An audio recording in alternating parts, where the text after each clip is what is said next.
El campeón de la muerte. Un cuento de Enrique López Albújar. Se había puesto el sol y sobre la impresionante tristeza del pueblo comenzaba a asperjar la noche sus gotas de sombra. Liberato Tucto, en cuclillas, a la puerta de su choza, chacchaba, obstinado en que su coca le dijera qué suerte había corrido su hija, raptada desde hacía un mes por un mozo del pueblo, a pesar de su vigilancia.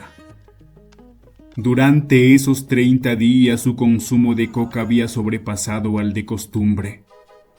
Con regularidad matemática, sin necesidad de cronómetro que le precisara el tiempo, cada 3 horas, con rabia sorda y lenta, de indio socarrón y cachazudo, metía la mano al walkie que, inseparable y terciado al cuerpo, parecía ser su fuente de consuelo. Sacaba la hoja sagrada a puñaditos, con delicadeza de joyero que recogiera polvo de diamantes, y se la iba embutiendo y aderezando con la cal de la chipina, la que entraba y salía rápidamente de la boca como la pala del horno. Con la cabeza cubierta por un cómico gorro de lana, los ojos semioblicuos y fríos, de frialdad ofídica, los pómulos de prominencia mongólica, la nariz curva, agresiva y husmeadora, la boca tumefacta y repulsiva por el uso inmoderado de la coca, que dejaba en los labios un ribete verduzco y espumoso, y el poncho listado de colores sombríos en el que estaba semi-envuelto. El viejo Tucto parecía, más que un hombre de estos tiempos, un ídolo incaico hecho carne. Y de cada chacchada no había obtenido la misma respuesta. Unas veces la coca le había parecido dulce y otras amarga, lo que le tenía desconcertado, indeciso, sin saber qué partido tomar. Por antecedentes de notoriedad pública, sabía que Hilario Crispín, el raptor de su hija, era un indio de malas entrañas, gran bebedor de chacta, ocioso, amigo de las malas juntas y seductor de doncellas. Un mostrenco, como castizamente llaman por estas tierras al hombre desocupado y vagabundo. Y para un indio honrado, esta es la peor de las tachas que puede tener un pretendiente. ¿A dónde habría llevado el muy pícaro a su Faustina? ¿Qué vida estaría haciéndola pasar? ¿O la habría abandonado ya en represalia de la negativa que él, como hombre juicioso, le hiciera al padre de Crispín cuando fue a pedírsela para su hijo? En estas hondas meditaciones estaba el viejo Tucto el 30º día del rapto de la añorada doncella, cuando de entre las sombras de la noche naciente surgió la torva figura de un hombre que, al descargar en su presencia el saco que traía a las espaldas, dijo: «Viejo, aquí te traigo a tu hija, para que no la hagas buscar tanto, ni andes por el pueblo diciendo que un mostrenco se la ha llevado». Y, sin esperar respuesta, el hombre, que no era otro que Hilario Crispín, desató el saco y vació de golpe el contenido. Un contenido nauseabundo, viscoso, horripilante, sanguinolento, macabro, que, al caer, se esparció por el suelo, despidiendo un olor acre y repulsivo. Aquello era la hija de Tucto, descuartizada con prolijidad y paciencia diabólicas, escalofriantes, con un ensañamiento de loco trágico. Y con sarcasmo diabólico, El indio Crispín, después de sacudir el saco, añadió burlonamente: «No te dejo el saco, porque puede servirme para ti si te atreves a cruzarte en mi camino». Y le volvió la espalda. Pero el viejo que, pasada la primera impresión, había logrado impasibilizarse, levantóse y con tranquilidad, inexplicable en hombres de otra raza, exclamó: «Harás bien en llevarte tu saco. Será robado y me traería mala suerte. Pero ya que me has traído a mi hija, debes dejar algo para las velas del velorio y para atender a los que vengan a acompañarme. ¿No tendrá siquiera un sol?». Crispín, que comprendió también la feroz ironía del viejo, sin volver la cara, respondió: «¿Qué te podrá dar un mostrenco? ¿No quisieras una cuchillada, viejo ladrón?». Y el indio desapareció, rasgando con una interjección flagelante el silencio de la noche. Entre la falda de una montaña y el serpenteo atronador y tormentoso del Marañón, yacen sobre el regazo fértil de un valle 100 chozas desmedradas, rastreras y revueltas, como 100 fichas de dominó sobre un tapete verde. Es Pampamarca. En medio de la vida pastoril y semibárbara de sus moradores, la única distracción que tienen es el tiro al blanco, que les sirve de pretexto para sus grandes bebesones de chicha y chacta, y para consumir también gran cantidad de cápsulas, a pesar de las dificultades que tienen que vencer para conseguirlas, llevándoles su afición hasta pagar en casos urgentes media libra por una caserina de Mauser. A causa de esto, tienen agentes en las principales poblaciones del departamento, encargados de proveerles de munición por todos los medios posibles, los que, conocedores del interés y largueza de sus clientes, explotan el negocio con una desmedida sordidez, multiplicando el valor de la siniestra mercancía y corrompiendo con precios tentadores a la autoridad pública y al gendarme. Y cuando el agente es moroso o poco solícito, ellos bajan de sus alturas, sin importarles las grandes distancias que tienen que recorrer a pie, y se les ve entonces en Huánuco, andando lentamente, como distraídos, con caras de candor, rayanas en la idiotez, penetrando en todas las tiendas, hasta en las boticas, en donde comienzan por preguntar tímidamente por las clásicas cápsulas del 44 y acaban por pedir balas de todos los sistemas en uso.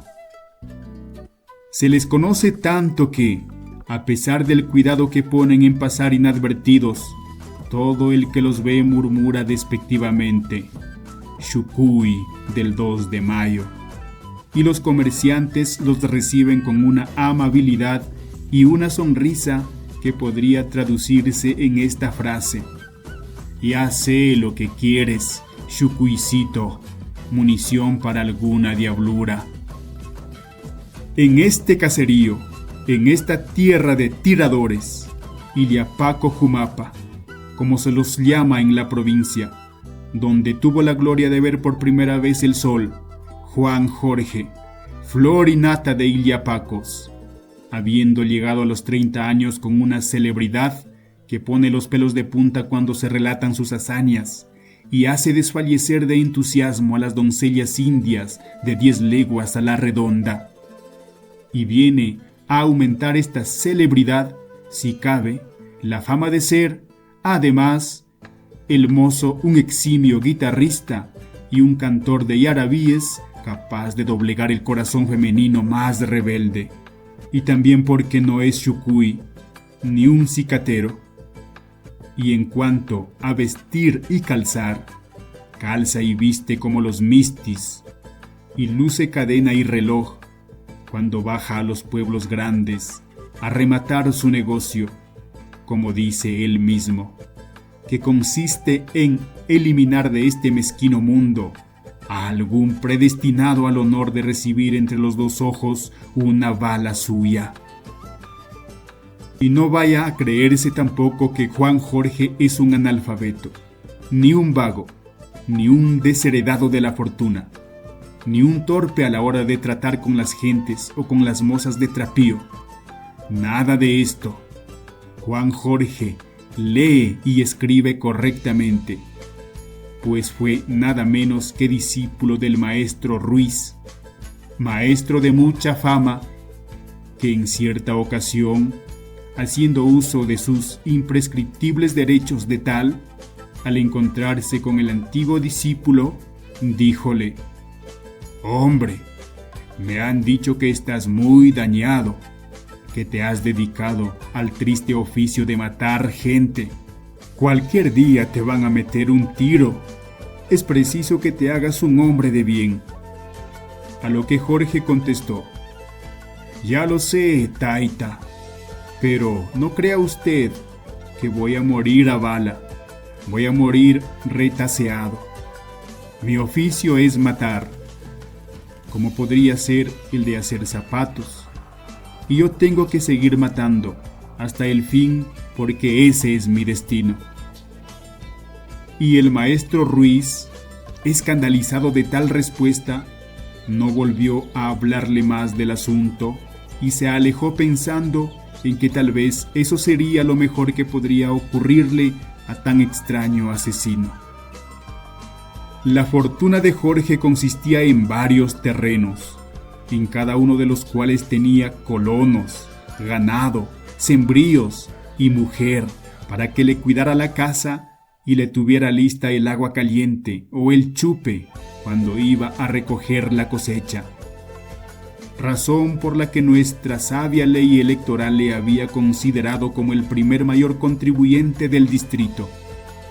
Y todo esto, como decía él en sus momentos de sinceridad y orgullo, se lo debía a su trabajo, a su industria, a su Mauser, hijo de su corazón, que solía besar cada vez que volvía de cumplir su palabra de iliapaco formal. Y todo conseguido sin mayor riesgo, porque donde ponía el ojo, ustedes ya saben. En lo que Juan Jorge no andaba equivocado, porque su fortuna y bienestar eran fruto de dos factores suyos, el pulso y el ojo, una insignificancia para otros, pero de lo que él había sabido sacar todo el partido posible en una comarca en que cualquier otra industria fracasaría por falta de garantías, medios de transporte y 1000 razones más. Para ser más exactos, más veraces, podríamos decir que su posición se la debía también a dos circunstancias: a la suerte de haber nacido en Pampamarca y a la de haber tenido otro maestro, Seferino Guaylas, Guillermo Tell de aquellas serranías, que, con sus enseñanzas y su ejemplo, logró hacer de Juan Jorge, en poco tiempo, el más grande fenómeno de Tigro, para gloria y fama de sus paisanos. Seferino Guaylas fue el que le confió, después de las infinitas pruebas a que le sometiera, los secretos del tiro y le hizo aprender como una oración las prescripciones que debía observar un buen tirador. De aquí que Juan Jorge a los 15 años hiciera cosas sorprendentes con el Mauser. Tumbaba a 300 metros un venado corriendo, agujereaba una peseta a 50 pasos, le volaba a una india una flor de la cabeza, asustaba a los de Chupán en las noches de fiesta, apagándoles a tiros los faroles de las fachadas de la iglesia, y hasta a sus paisanos, haciéndoles volar el Ishkupuro de la diestra cuando estaban chacchando. Y por el estilo, una variedad infinita de pruebas. El maestro veía con complacencia y orgullo, pues ya estaba viejo, todas estas habilidades de su discípulo, pero sin demostrárselo, por temor de echarle a perder. Por eso cuando Juan Jorge, deseoso de saber cuál era su grado de perfección de Ilia Paco, le preguntara una vez: ¿qué te parece, Taita Ceferino?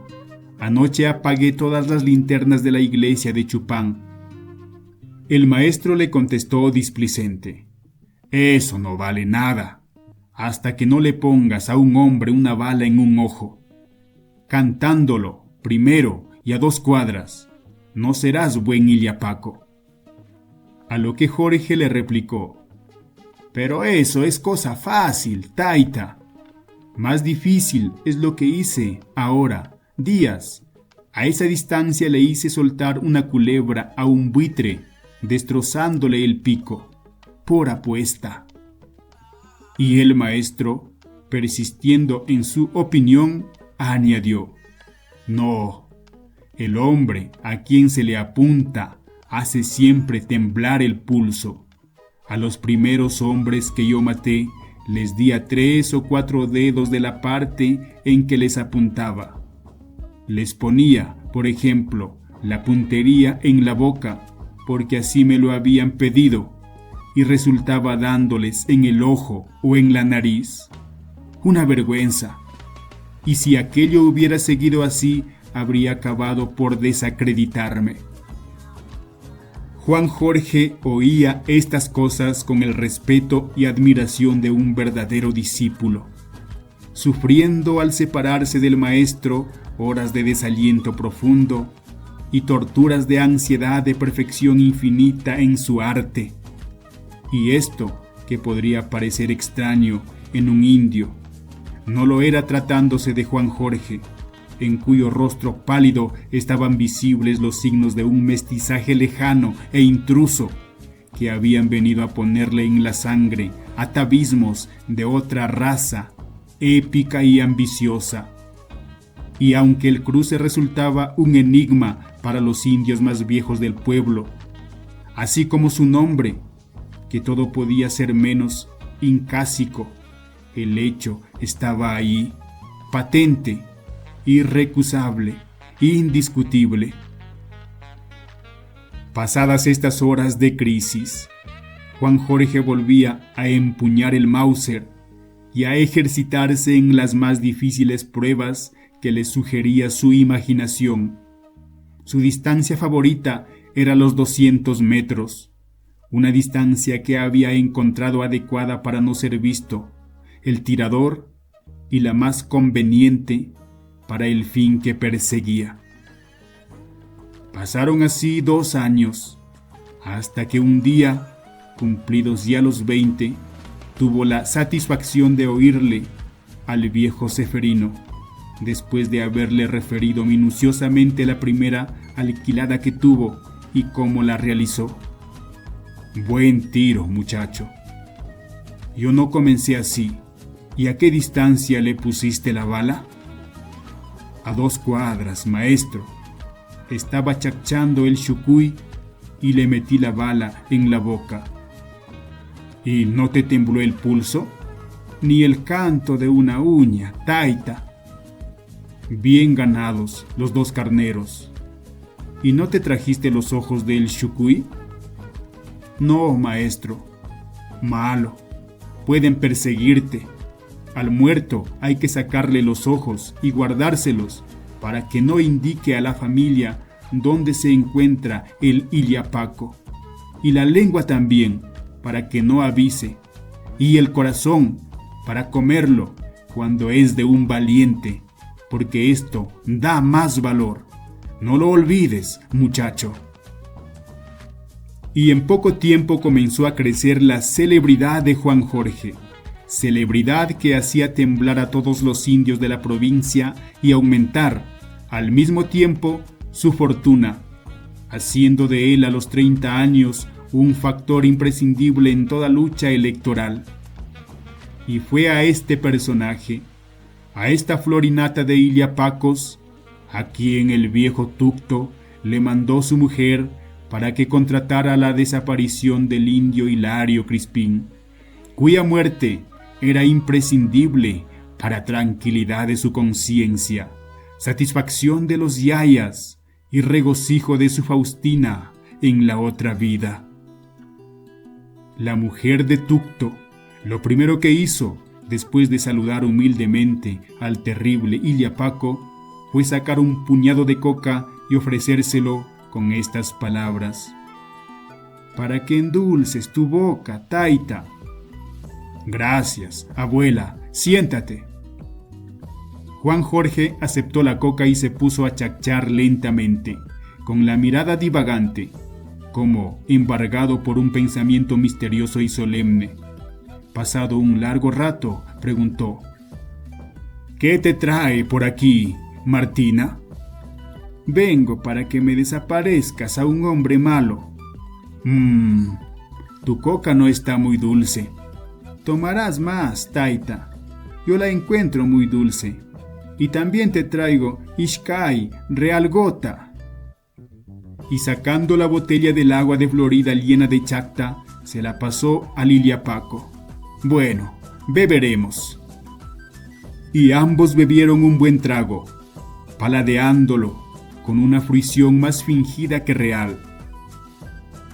«¿Quién es el hombre malo y qué ha hecho? Porque tú sabrás que yo no me alquilo sino para matar criminales. Mi Mauser es como la vara de la justicia». «Hilario Crispín de Patay Rondos, taita, que ha matado a mi Fausta». «Lo conozco, buen cholo. Lástima que haya matado a tu hija, porque es un indio valiente y no lo hace mal con la carabina. Su padre tiene terrenos y ganados». «¿Y estás segura de que Crispín es el asesino de tu hija?» «Como de que ayer la enterramos. Es un perro rabioso, un mostrenco». «¿Y cuánto vas a pagar porque lo mate?» «Hasta 2 toros me manda a ofrecerle Liberato». «No me conviene. Ese cholo vale 4 toros, ni uno menos». «Se te darán, taita. También me encarga Liberato que han de ser 10 tiros los que le pongas al mostrenco, y que el último sea el que le dé fin». Juan Jorge se levantó bruscamente y exclamó: «Tatao, pides mucho.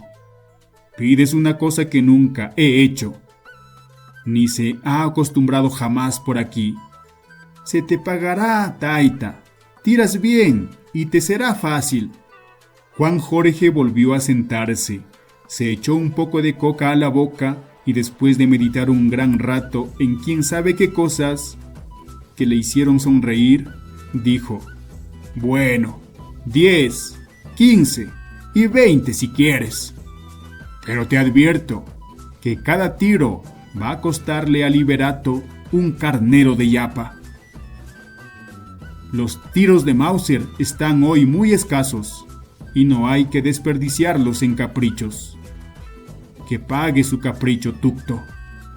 Además, haciéndole tantos tiros a un hombre, corro el peligro de desacreditarme, de que se rían de mí hasta los escopeteros». «Se te darán las yapas, taita. De lo demás no tengas cuidado. Yo haré saber que lo has hecho así por encargo». Juan Jorge se frotó las manos, sonrió, diole una palmadita a la Martina y resolvióse a sellar el pacto con estas palabras: «De aquí a mañana haré averiguar con mis agentes si es verdad que Hilario Crispín es el asesino de tu hija, y si así fuera, mandaré por el ganado como señal de que acepto el compromiso». 4 días después comenzó la persecución de Hilario Crispín. Jorge y Tucto se metieron en una aventura preñada de dificultades y peligros, en que había que marchar lentamente, con precauciones infinitas, ascendiendo por despeñaderos horripilantes, cruzando sendas inverosímiles, permaneciendo ocultos entre las rocas horas enteras, descansando en cuevas húmedas y sombrías, evitando encuentros sospechosos, esperando la noche para proveerse de agua en los manantiales y quebradas. Una verdadera cacería épica, en la que el uno dormía mientras el otro avisoraba, lista la carabina para disparar, peor que si se tratara de cazar a un tigre.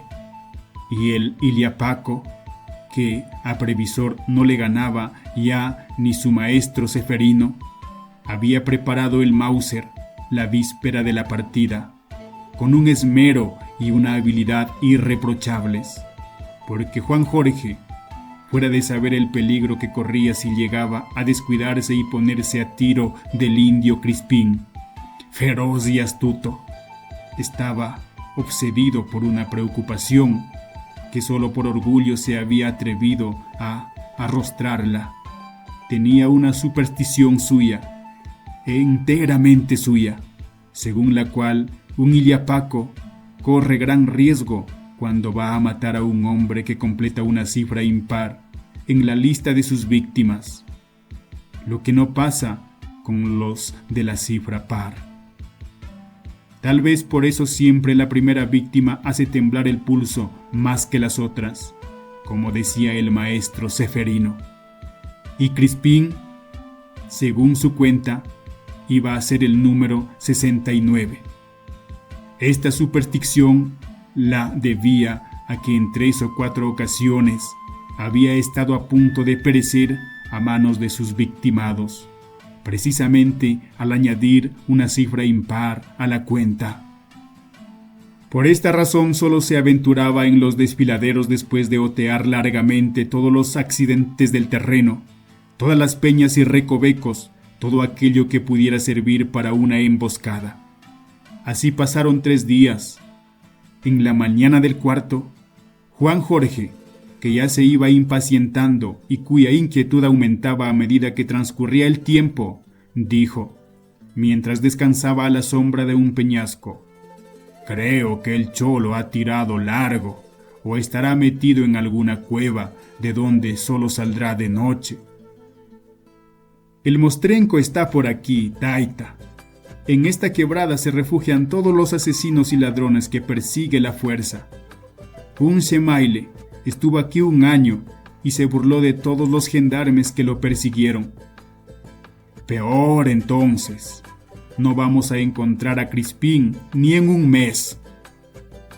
«No será así, Taita. Los que persiguen no saben buscar. Pasan y el perseguido está viéndoles pasar. Hay que tener mucha paciencia.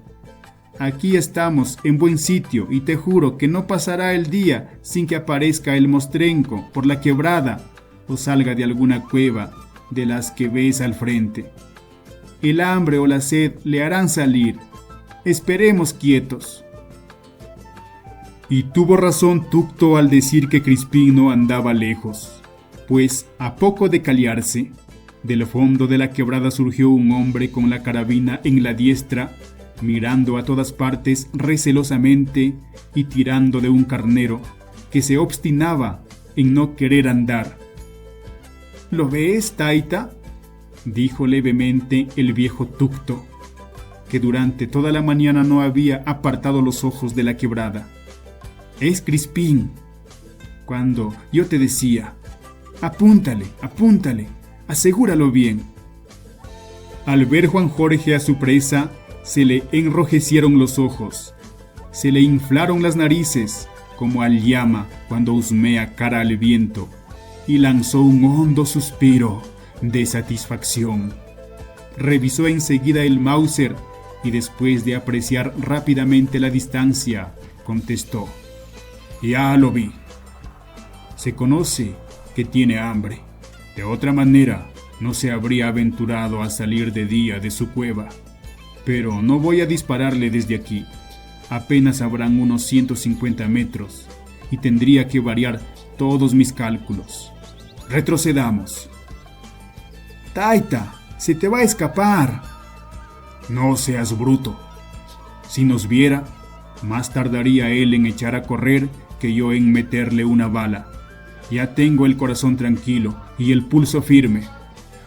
Y ambos, arrastrándose felinamente, y con increíble rapidez fueron a parapatarse tras una blanca peñolería que semejaba un reventazón de olas. «Aquí estamos bien», murmuró Juan Jorge. «200 metros justos, lo podría jurar». Y, después de quitar el seguro y levantar el librillo, se tendió con toda la corrección de un tirador de ejército que se prepara a disputar un campeonato, al mismo tiempo que musitaba: «Atención, viejito. Esta en la mano derecha para que no vuelva a disparar más. ¿Te parece bien?». «Sí, Taita, pero no olvides que son 10 tiros los que tienes que ponerle. No vayas a matarlo todavía». Sonó un disparo y la carabina voló por el aire y el indio Crispín dio un rugido y un salto tigresco, sacudiendo furiosamente la diestra. Enseguida miró a todas partes, como queriendo descubrir de dónde había partido el disparo. Recogió con la otra mano el arma y echó a correr en dirección a unas peñas. Pero no habría avanzado 10 pasos cuando un segundo tiro le hizo caer y rodar al punto de partida. «Esta ha sido en la pierna derecha», dijo sonriendo el feroz Iliapaco, «para que no pueda escapar. Veo que completaré con facilidad mi 69». Y volvió a encararse el arma, y un tercer disparo fue a romperle al infeliz la otra pierna. El indio trató de incorporarse, pero solamente logró ponerse de rodillas. En esta actitud levantó las manos al cielo, como demandando piedad, y después cayó de espaldas, convulsivo, estertorante, hasta quedarse inmóvil. «Lo has muerto, Taita». «No, hombre, yo sé dónde apunto. Está más vivo que nosotros. Se hace el muerto por ver si lo dejamos allí, o cometemos la tontería de ir a verlo, para aprovecharse él del momento y meternos una puñalada. Así me engañó una vez José Iliatopa, y casi me vacía el vientre. Esperemos que se mueva». Y Juan Jorge encendió un cigarro y se puso a fumar, observando con interés las espirales del humo. «¿Te fijas, viejo? El humo sube derecho. Buena suerte». «Va a verte, Crispín, Taita, no fumes». «No importa, ya está al habla con mi Mauser». El herido, que al parecer había simulado la muerte, juzgando tal vez que había transcurrido ya el tiempo suficiente para que el asesino lo hubiera abandonado, o quizás por no poder ya soportar los dolores que seguramente estaba padeciendo, se volteó y comenzó a arrastrarse en dirección a una cueva que distaría unos 50 pasos. Juan volvió a sonreír y volvió a apuntar, diciendo: «A la mano izquierda». Y así fue. La mano izquierda quedó destrozada. El indio, descubierto en su juego, aterrorizado por la certeza y ferocidad con que le iban hiriendo, convencido de que su victimador no podía ser otro que el Iliapaco de Pampamarca, ante cuyo Mauser no había salvación posible, lo arriesgó todo y comenzó a pedir socorro a grandes voces y a maldecir a su asesino. Pero Juan Jorge, que había estado siguiendo con el fusil encarado todos los movimientos del indio, aprovechando del momento en que éste quedara de perfil, disparó el quinto tiro, no sin haber dicho antes: «Para que calles». El indio cayó inmediatamente, como por ensalmo, llevándose a la boca las manos semimutiladas y sangrientas. El tiro le había destrozado la mandíbula inferior, y así fue hiriéndole el terrible Iliapaco en otras partes del cuerpo, hasta que la 10ª bala, penetrándole por el oído, le destrozó el cráneo. Había tardado 1 hora en este satánico ejercicio. una hora de horror, de ferocidad siniestra, de refinamiento inquisitorial, que el viejo Tucto saboreó con fruición y que fue para Juan Jorge la hazaña más grande de su vida, de campeón de la muerte. Enseguida descendieron ambos hasta donde yacía destrozado por 10 balas, como un andrajo humano, el infeliz Crispín. Tucto le volvió boca arriba de un puntapié, desenvainó su cuchillo y diestramente le sacó los ojos. «Estos», dijo, guardando los ojos en un walkie, «para que no me persigan. Y esta», dándole una feroz trastacada a la lengua, «para que no avise. Y para mí el corazón», añadió Juan Jorge. «Sácalo bien. Quiero comérmelo, porque es de un cholo muy valiente». Los 3 jircas. Marabamba, Rondos y Paucarbamba. 3 moles, 3 cumbres, 3 centinelas que se yerguen en torno de la ciudad de los Caballeros de León de Huánuco. Los 3 jircas, Yayaj, que llaman los indios. Marabamba es una aparente regularidad geométrica coronada de 3 puntas, el cono clásico de las explosiones geológicas, la figura menos complicada, más simple que afectan estas moles que viven en perpetua ansiedad de altura. Algo así como la vela triangular de un barco perdido entre el oleaje de este mar pétreo llamado los Andes. Marabamba es a la vez triste y bello, con la belleza de los gigantes y la tristeza de las almas solitarias. En sus flancos graníticos no se ve ni el verde de las plantas, ni el blanco de los vellones, ni el rojo de los tejados, ni el humo de las chozas. Es perpetuamente gris, con el gris melancólico de las montañas muertas y abandonadas. Durante el día, en las horas de sol, desata todo el orgullo de su fiereza. Vibra, reverbera, abraza, crepita. El fantasma de la insolación pasea entonces por sus flancos. En las noches lunares su tristeza aumenta hasta reflejarse en el alma del observador y hacerle pensar en el silencio trágico de las cosas. Parece un predestinado a no sentir la garra inteligente del arado, ni la linfa fecundante del riego, ni la germinación de la semilla bienhechora. Es una de esas tantas inutilidades que la naturaleza ha puesto delante del hombre como para batir su orgullo y probar su inteligencia. Mas quién sabe si Marabamba no sea realmente una inutilidad. ¿Quién sabe si en sus entrañas duerme algún metal de esos que la codicia insaciable del hombre transformará mañana en moneda, riel, máquina o instrumento de vida o muerte?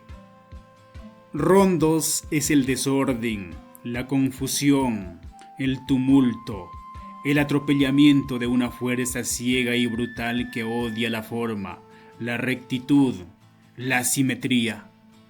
Es la crispadura de una ola hidrópica de furia, condenada perpetuamente a no saber del espasmo de la ola que desfallece en la playa. En cambio es movimiento, vida, esperanza, amor, riqueza. Por sus arrugas, por sus pliegues sinuosos y profundos, el agua corre y se bifurca, desgranando entre los precipicios y las piedras sus canciones cristalinas y monótonas, rompiendo con la fuerza demoledora de su empuje los obstáculos y lanzando sobre el valle, en los días tempestuosos, olas de fango y remolinos de piedras enormes, que semejan el galope aterrador de una manada de paquidermos enfurecidos.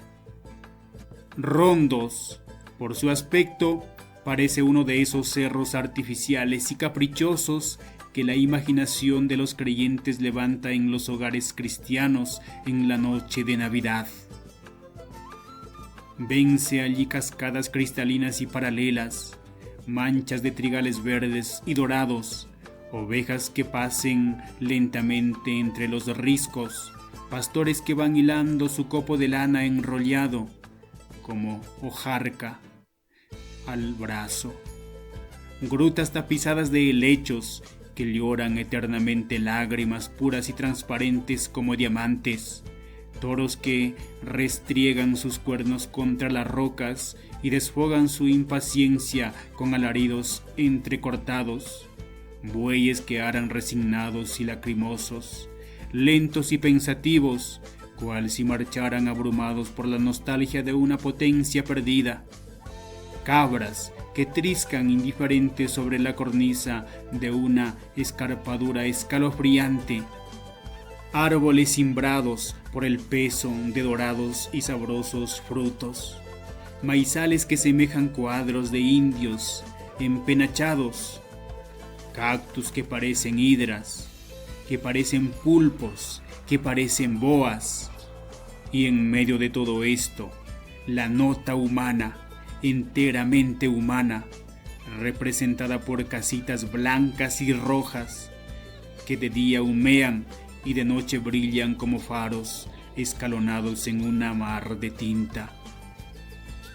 Y hasta tiene una iglesia decrépita, desvencijada, a la cual las inclemencias de las tempestades y la incuria del indio, contagiado ya de incredulidad, van empujando inexorablemente a la disolución.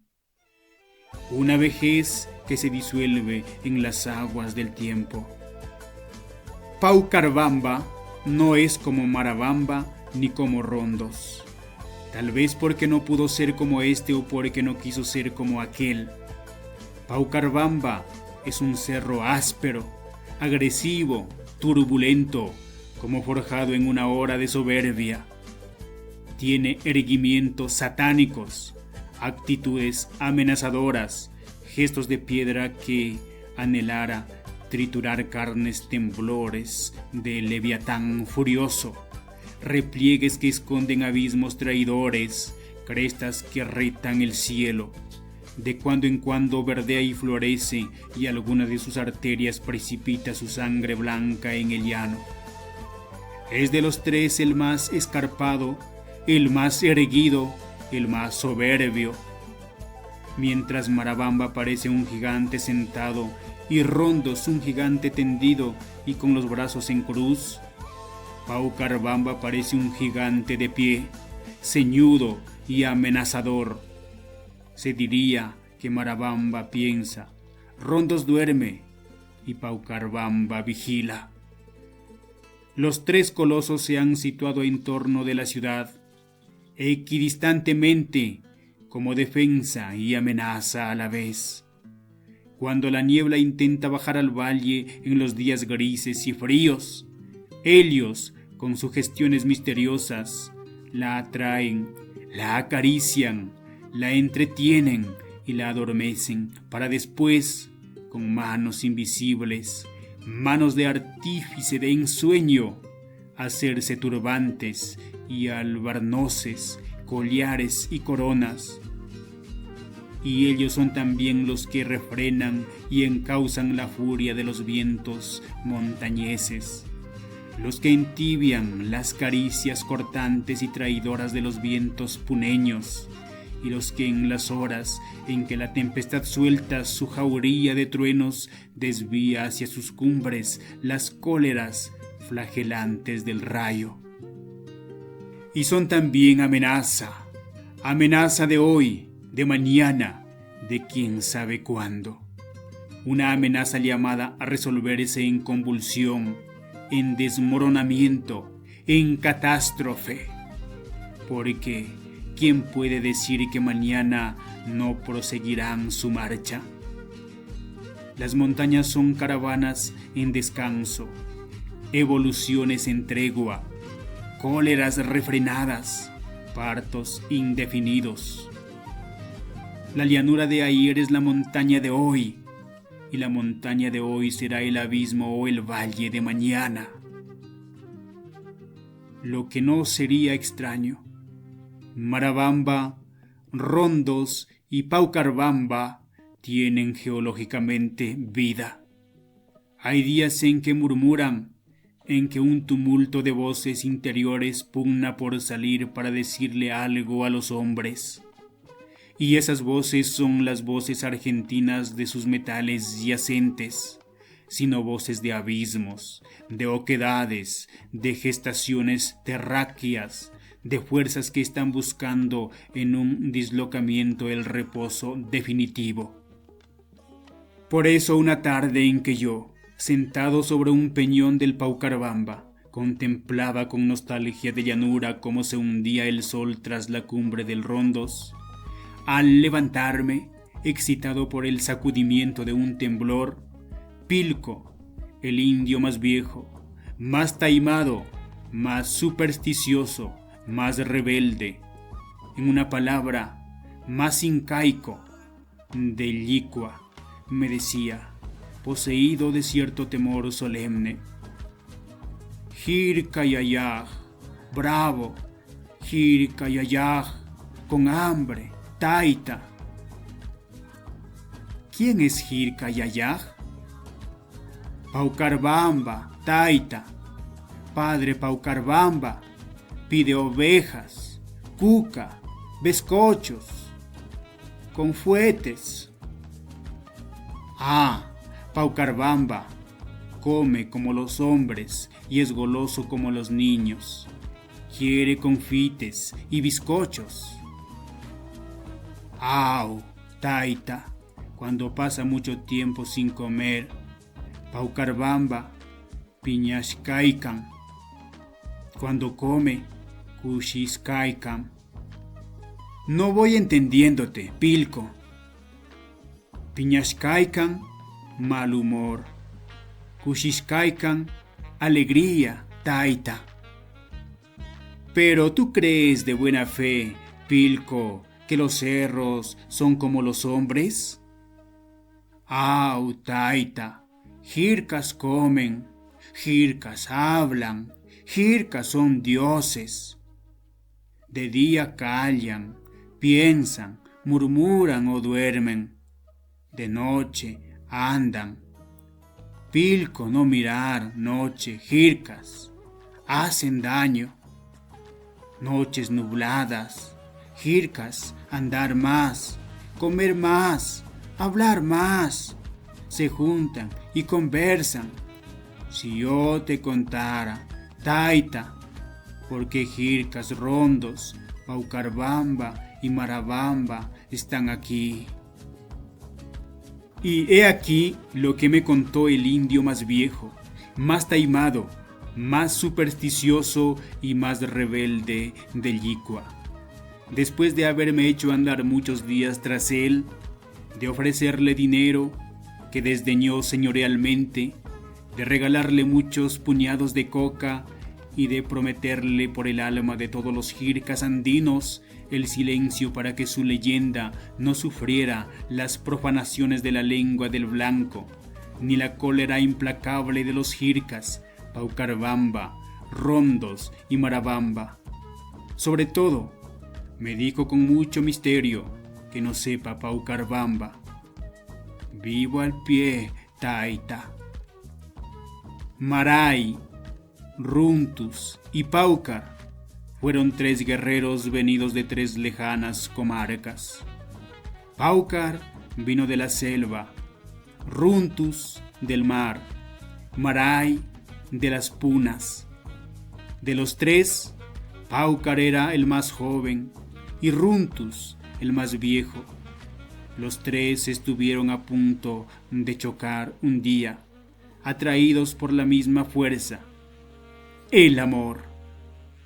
Pilcurrumi, curaca de la tribu de los Pilcos, después de haber tenido hasta 50 hijos, todos varones, tuvo al fin una hembra, es decir, una horcoma, pues no volvió a tener otra hija. Pilko Rumi, por esta circunstancia, puso en ella todo su amor, todo su orgullo, y su amor fue tal que a medida que su hija crecía, iba considerándola más digna de Pachacámaj que de los hombres. Nació tan fresca, tan exuberante, tan bella, que la llamó desde ese instante Corihuayta. Y Corihuayta fue el orgullo del Curacazgo, la ambición de los caballeros, la codicia de los sacerdotes, la alegría de Pilko Rumi, la complacencia de Pachacámaj. Cuando salía en su litera a recoger flores y granos para la fiesta del Raimi, seguida de sus doncellas y de sus criados, las gentes se asomaban a las puertas para verla pasar y los caballeros detenían su marcha embelesados, mirándose después durante muchos días, recelosos y mudos. Pilko Rumi sabía de estas cosas y sabía también que, según la ley del Curacazgo, su hija estaba destinada a ser esposa de algún hombre. Si la esterilidad era considerada como una maldición entre los pilcos, la castidad voluntaria, la castidad sin voto, era tenida como un signo de orgullo que debía ser abatido, so pena de ser sacrificada la doncella a la cólera de los dioses. Y la ley de los pilcos prescribía que los varones debían contraer matrimonio a los 20 años y las mujeres a los 18. Pilko Rumi no estaba conforme con la ley. Pilko Rumi sintió rebeldías contra ella y comenzó a odiarla y a pensar en la manera de eludirla. Según él, Corihuayta estaba por encima de la ley. La ley no se había puesto en el caso de que un padre que tuviera una arcoma habría necesariamente de casarla. Cuando se tiene varias hijas, bien puede cederse todas, menos la elegida por el padre para el cuidado de su vejez. Y cuando se tiene una como Corihuayta, pensaba Pilko Rumi, todos los hombres sumados no merecen la dicha de poseerla. Y Pilko Rumi, que además de padre tierno, era hombre resuelto y animoso, juró ante su padre el sol que Corihuayta no sería de los hombres, sino de Pachacámaj. Y llegó el día en que Pilko Rumi debía celebrar en la plaza pública el matrimonio de todos los jóvenes aptos según la ley. La víspera, Pilko Rumi había llamado a su palacio a Rukukunka, el gran sacerdote, y a Karu Rikaj, el más prudente de los amautas, para consultarles el modo de eludir el cumplimiento de la ley matrimonial. El amauta dijo: la sabiduría de un curaca está en cumplir la ley. El que mejor la cumple es el más sabio y el mejor padre de sus súbditos. Y el gran sacerdote, que no había querido ser el primero en hablar: solo hay dos medios, sacrificar a Corihuayta o dedicarla al culto de nuestro Padre el Sol. Pilko Rumi se apresuró a objetar: Corihuayta cumplirá mañana 18 años. Ha pasado ya de la edad en que una doncella entra al servicio de Pachacámaj. Para nuestro padre, repuso Rakukunka, todas las doncellas son iguales, solo exige juventud. Y el gran sacerdote, a quien Corihuayta desde 2 años atrás venía turbándole la quietud hasta hacerle meditar horribles sacrilegios y que parecía leer en el pensamiento de Pilko Rumi, añadió: no hay hombre en tu Curacazgo digno de Corihuayta. Y la mauta, que a su vez leía en el pensamiento de Rukukunka, intervino gravemente: la belleza es fugaz, vale menos que el valor y la sabiduría. Un joven sabio y valiente puede hacer la dicha de Corihuayta. Ante tan sentencioso lenguaje, que significaba para Rucucunca un reproche y para Pilco Rumi una advertencia, aquel, disimulando sus intenciones, replicó: mañana, a la hora de los sacrificios, lo consultaré en las entrañas del llama. Y mientras Rucucunca, ceñudo y solemne, salía por un lado, y Carurrica, tranquilo y grave, por otro, Pilco Rumi, con el corazón apretado por la angustia y la esperanza, quedábase meditando en su infelicidad. Por eso en la tarde del día fatal, en tanto que el regocijo popular se difundía por la ciudad y en la plaza pública los corazones de los caballeros destilaban la miel más pura de sus alegrías, y los guerreros, coronados de plumas tropicales, en pelotones compactos esgrimían sus picas de puntas y ragatones relucientes, balanceaban los arcos, blandían las macanas cabezudas, restregaban las espadas y las flechas, rastrallaban las ondas y batían las banderas multicolores. Y los arabicus, estacionados en los tres ángulos de la plaza, cantaban sus más tiernas canciones eróticas al son de los cobres estridentes, y las futuras esposas, prendidas en rubor, coronadas de flores, enroscadas las gargantas por collares de guairurus y cuentas de oro, y envueltas en albas túnicas flotantes, giraban lentamente, cogidas de las manos, en torno de la gran piedra de los sacrificios. Y Corihuayta, ignorante de su destino, esperaba la hora de los desposorios.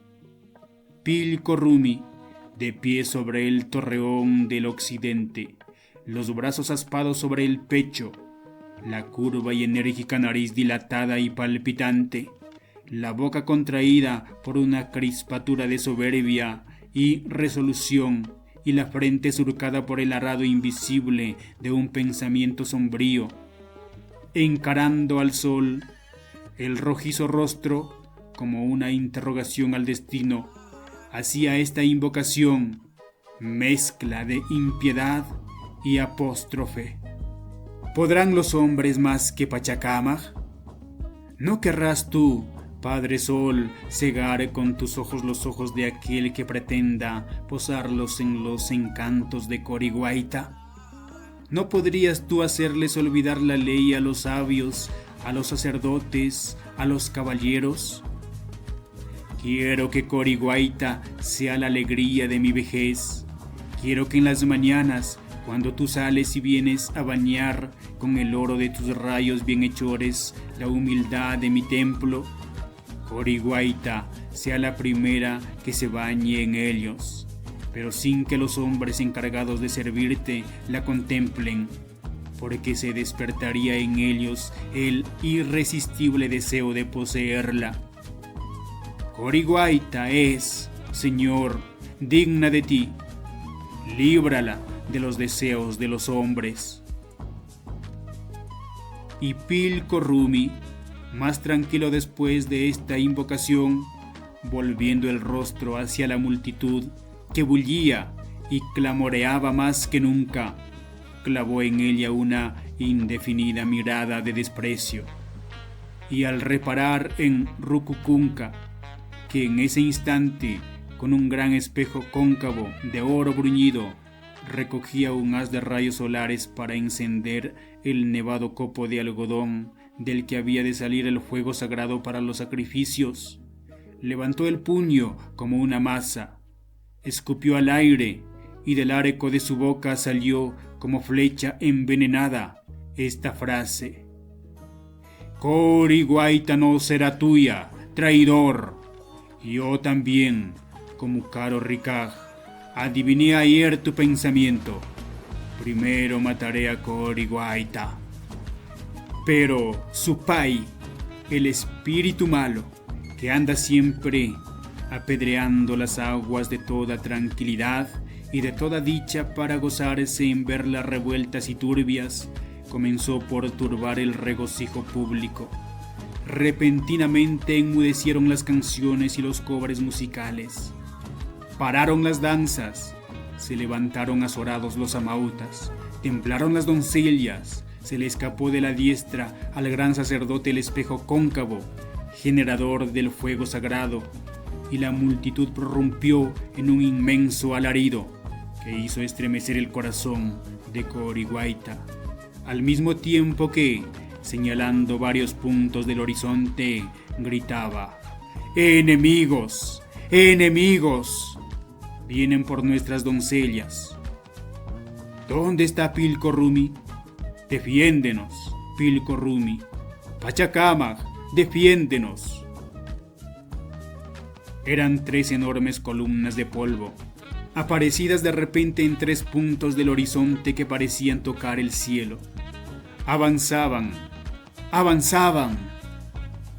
Pronto circuló la noticia. Eran Maray, de la tribu de los Pascos, Runtus, de la de los Guaylas, y Paucar, de la de los Panataguas, la más feroz y guerrera de las tribus. Cada uno había anunciado a Pilco Rumi su llegada el primer día del equinoccio de primavera, con el objeto de disputar la mano de Corihuayta. Anuncio que Pilco Rumi desdeñó, confiado en su poder y engañado por las predicciones de los augures. Los 3 llegaban seguidos de sus ejércitos. Los 3 habían caminado durante muchos días, salvando abismos, desafiando tempestades, talando bosques, devorando llanuras. Y los 3 llegaban a la misma hora, resueltos a no ceder ante nadie ni ante nada. Runtus, durante el viaje, había caminado pensando: mi vejez es sabiduría. La sabiduría hermosea el rostro y sabe triunfar de la juventud en el amor. Y Maray, la fuerza impone y seduce a los débiles, y la mujer es débil y ama al fuerte. Y Paucar, la juventud lo puede todo, puede lo que no alcanza la sabiduría y la fuerza.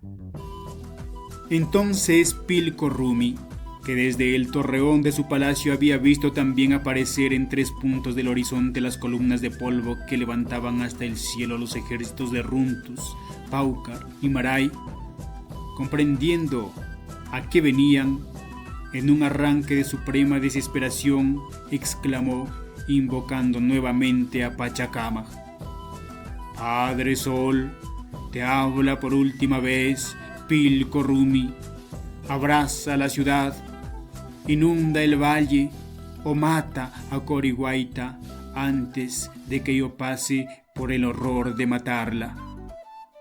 Ante esta invocación, salida de lo más hondo del corazón de Pilco Rumi, Pachacámac, que desde la cima de un arco iris había estado viendo desdeñosamente las intrigas de su pai, empeñado en producir un conflicto y ensangrentar la tierra, cogió una montaña de nieve y la arrojó a los pies de Paucar, que ya penetraba a la ciudad, convirtiéndose al caer en bullicioso río. Paucar se detuvo. Después lanzó otra montaña delante de Maray, con el mismo resultado, y Maray se detuvo también. Y a Runtus, que, como el menos impetuoso y el más retrasado, todavía demoraba en llegar, se limitó a tirarle de espaldas de un soplo. Luego clavó en cada uno de los 3 guerreros la mirada y convirtióles, junto con sus ejércitos, en 3 montañas gigantescas. No satisfecho aún de su obra, volvió los ojos a Corihuayta, que asustada había corrido a refugiarse al lado de su padre, y mirándola amorosamente exclamó: Guanyucuy. Y Corihuayta, más hermosa, más exuberante, más seductora que nunca, cayó fulminada en los brazos de Pilco Rumi. Ante tal cataclismo, la tribu de los Pilcos, aterrorizada, huyó yendo a establecerse en otra región, donde fundó una nueva ciudad con el nombre de Huánuco o Huánuco, en memoria de la gran voz imperiosa que oyeran pronunciar a Pachacámac. Desde entonces, Runtus, Paucar y Maray están donde lo sorprendió la cólera de Pachacámac, esperando que ésta se aplaque para que el Huallaga y el Higueras tornen a sus montañas de nieve y la hija de Pilco Rumi vuelva a ser la flor de oro del gran valle primaveral de los Pilcos.